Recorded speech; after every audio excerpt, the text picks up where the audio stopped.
At midnight, on the 22nd of May 2013, a crowd gathered at the famous Shibuya crossing in Tokyo, following the instructions of a cryptic Facebook post by the band Boards of Canada.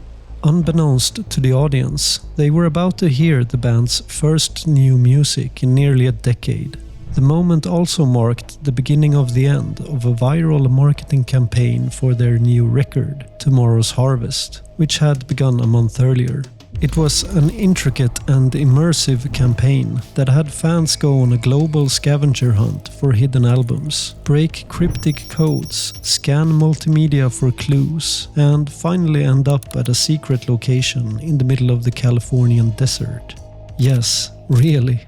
Let me introduce the most mysterious album rollout of all time, Tomorrow's Harvest. Before we start, we'll need some quick context. Boards of Canada is a Scottish duo that rose to prominence in the late 90s, known for their use of vintage equipment, degraded sounds, and eerily nostalgic melodies. The duo's reclusiveness and taste for injecting cryptic messages into their music have also earned them a reputation as one of the most enigmatic electronic acts ever. An album rollout describes the way an artist promotes and releases new music. In the internet age, the possibilities of doing this are, of course, endless, and we've seen many bands find new and creative ways of generating buzz before a release. Take Radiohead's pioneering of the Surprise album and Pay What You Want model as just one example. And with all that said, how did Boards of Canada create the ultimate sense of anticipation and mystique for Tomorrow's Harvest? Our story begins in New York City on the 20th of April, 2013. At Other Music in Manhattan, a Reddit user called Lil Keiki stumbled across a peculiar-looking 12-inch. He later shared his rare find in a post. "I got a really weird record today. It's a new Bok release, dated 2013. The record has about a roughly 20-second clip of a very Boards of Canada-y voice, with synth backing saying a 6-digit number once.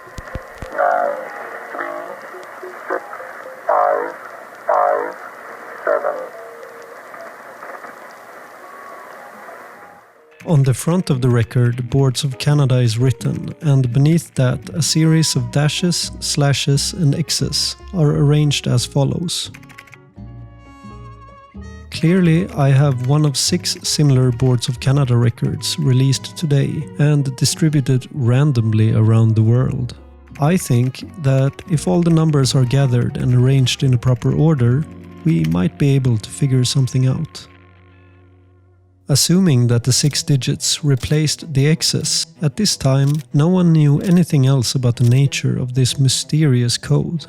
Was it an encrypted message? A mathematical equation? A numerical key code? Dedicated fans were determined to find out, and this seemingly random find had now set off a global scavenger hunt for the remaining records, which could be hidden anywhere in the world. In the following days, a couple more records were found in London and Edinburgh, albeit containing the same 6 digits, making the mystery of the remaining bars of code even bigger. As of today, only 4 of the 6 records have been found, and the whereabouts of the last 2 remain unknown.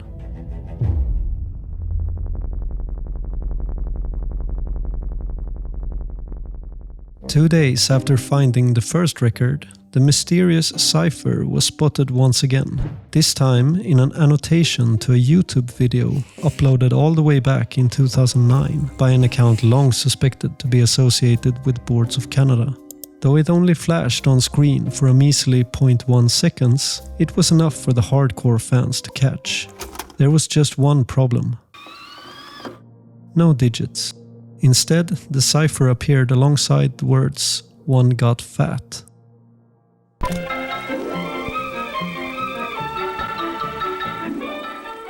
One Got Fat is the title of a 1960s public information film about bike safety, which just also happens to feature in a popular fan-made Boards of Canada video. In turn, over in the comments section for that particular video, the user Hell Interface, another one of Boards of Canada's many monikers, had posted a link that led to a third video.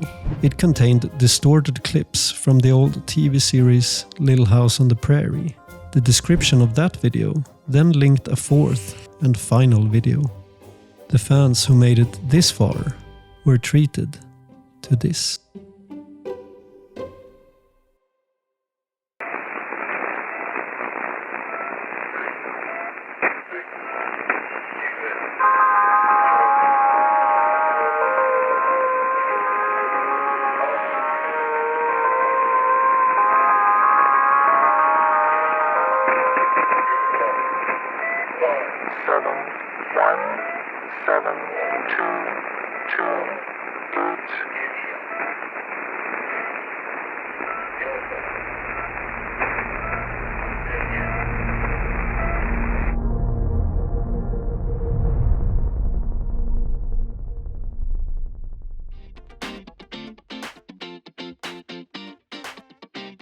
If we were to condense the year 2013 into just one song, I think we could all agree on the answer. However, amidst all the Daft Punk craze, attentive listeners of Zane Lowe's evening broadcast on BBC Radio 1 caught a rather unusual entry in the playlist.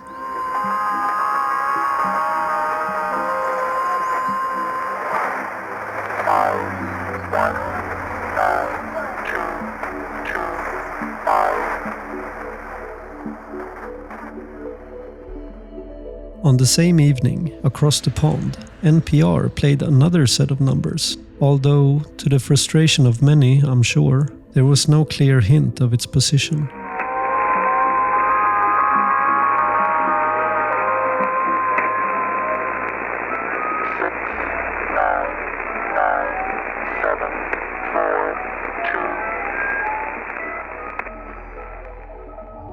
So, just to quickly recap, at this point, fans had uncovered a total of 24 out of 36 digits, 6 of which with no clear indication of where they fit in the sequence.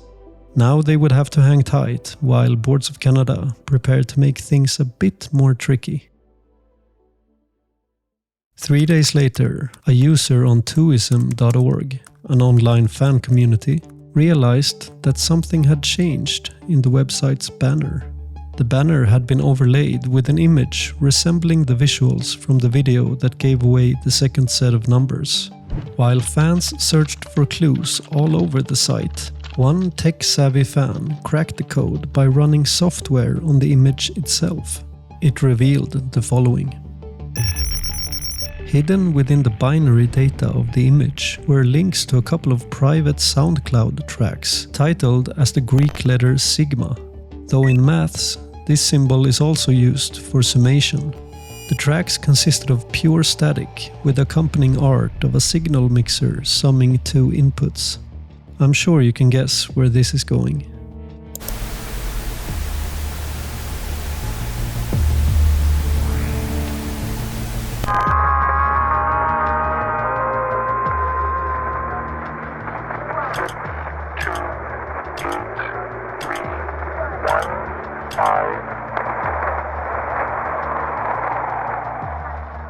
The source code also cleverly hid another clue by copying the following characters, pasting them into a hex editor, and saving it as a new file. It gave away the position. Meanwhile, in the real world, more things were cooking when Rough Trade, the London record shop where one of the vinyls was found, tweeted. Across the street, the London Bay Art Gallery had started to project a strange video loop. The video repeated the fourth code that had previously been broadcast on NPR.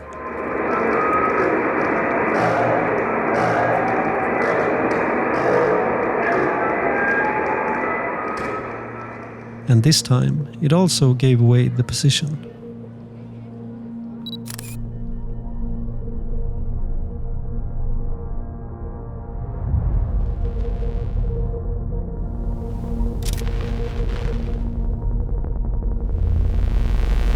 Now there was just one final piece of the puzzle missing.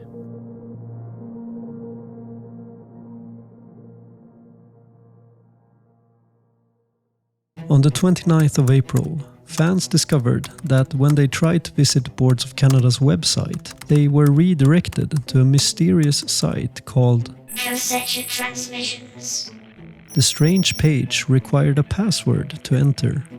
Again, fans thought to check the site's source code, where they uncovered the following information. The last digits were in their reach.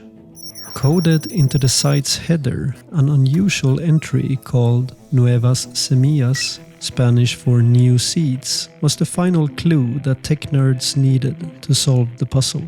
The entry contained the following base 64 code that, when decrypted, revealed a URL to an MP3. The moment of truth had finally arrived.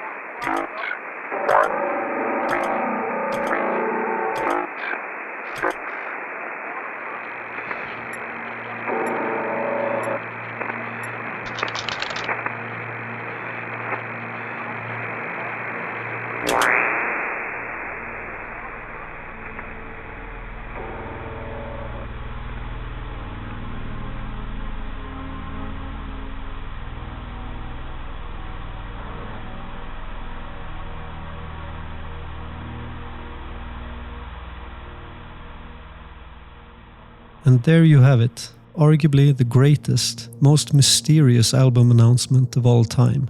Simply an ingenious way to galvanize fans, make them work together, spark discussion, and build hype. But the story isn't over just yet. Boards of Canada still had a few tricks up their sleeve. Back at the Shibuya crossing, almost a month later, fans eagerly watched the Billboard countdown to what turned out to be the premiere of the album's first single and only music video, Reach for the Dead. Zane Lowe played the same single on his evening show the following day. And as a final cryptic goodie for the fans, on the 26th of May, Boards of Canada tweeted the following image. It contained hidden coordinates to an abandoned water park in the Mojave Desert called Lake Dolores. The following day, their sister account, Hell Interface, confirmed the location by posting an old manipulated ad from the water park titled Look Sad Reel, an anagram for Lake Dolores. Lake Dolores, the magical water world that features the most exciting high-speed water slides. The family fun place that offers relaxation and incredible thrills just off the I-15 Las Vegas freeway near Barstow. Call now. Glide down the 200-foot water slide. Despite the short notice, dedicated fans made the pilgrimage, and upon arrival they were treated to an exclusive listening party of the album. And without further ado, Tomorrow's Harvest by Boards of Canada. And thus ended the viral marketing campaign for Tomorrow's Harvest. Boards of Canada gave their thoughts in an interview with Debug. We really wanted to bring back a feeling of anticipation for new music that has largely been lost in recent years, mainly because of the internet. As with movies these days, everybody already knows absolutely everything that happens in a film before it even hits theaters. It kills the magic. So we were trying to figure out how to get younger listeners to experience some kind of buzz for the record in the way we used to as kids, which is really difficult to do these days because kids can have everything they want, almost at the press of a button. The rollout for Tomorrow's Harvest was a straight-up masterclass in marketing. In a superficial business where artists often need to be the face of the music, Boards of Canada pulled off something truly unique. They themselves managed to stay out of the spotlight by cleverly devising a game that not only engaged the audience and built hype, but also was tied to the album thematically. Tomorrow's Harvest is undoubtedly Boards of Canada's most cinematic album, It pays homage to the soundtracks of grim 70s and 80s movies by directors such as John Carpenter, Lucio Fulci, and George A. Romero. These films were made during the height of the Cold War and often depicted bleak and dystopian futures for humanity. Likewise, the album's marketing also embraces these themes, capturing the essence of a retro sci-fi movie or spy thriller, where Boards of Canada places the fans in the role of the main protagonist. We are in charge of breaking these cryptic codes, and in a world threatened by the specter of a nuclear holocaust, it may even be crucial for the survival of mankind. It's been more than a decade since the release of Tomorrow's Harvest, and who knows if we'll see something like this ever again. The marketing campaign brilliantly intertwined real life with a variety of media, which makes me wonder if they would ever try to pull off a similar stunt. Would they maybe incorporate AI in some way? Anyway, marketing or not, after all these years, I'm sure us fans can all agree that we'll be forever grateful for whatever Boards of Canada puts out, no matter how it's announced.